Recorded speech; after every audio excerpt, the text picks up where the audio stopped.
നമ്മളെല്ലാവരും ട്രെയിനിൽ യാത്ര ചെയ്യുന്നവരല്ലേ? ആണ്. നമുക്കെപ്പോഴും ഫ്ലൈറ്റിലൊക്കെ പോകാൻ പൈസ ഉണ്ടോ?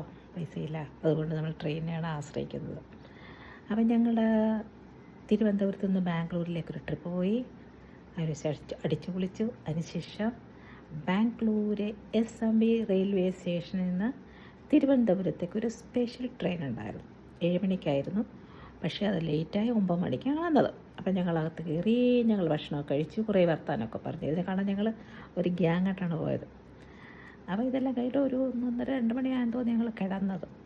അപ്പോൾ 2 മൊബൈൽ ചാർജ് ചെയ്യാൻ വെച്ചു. അടുത്ത് തന്നെ കിടക്കുന്ന അവിടെ തന്നെ വെച്ചത്.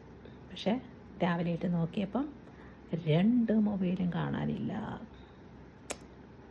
ഓക്കെ, ഒന്നല്ല 2 മൊബൈൽ. അപ്പം സൂക്ഷിക്കുക. പകലാണേലും നമ്മൾ ചിലപ്പോൾ അവിടെ വെച്ചിട്ടായിരിക്കും വാഷ്റൂമിലൊക്കെ പോകുന്നത്, അടിച്ചുകൊണ്ട് പോകും. മൊബൈൽ മാത്രമല്ല എന്ത് സാധനവും. അപ്പം നമ്മളെന്ത് ചെയ്യണം?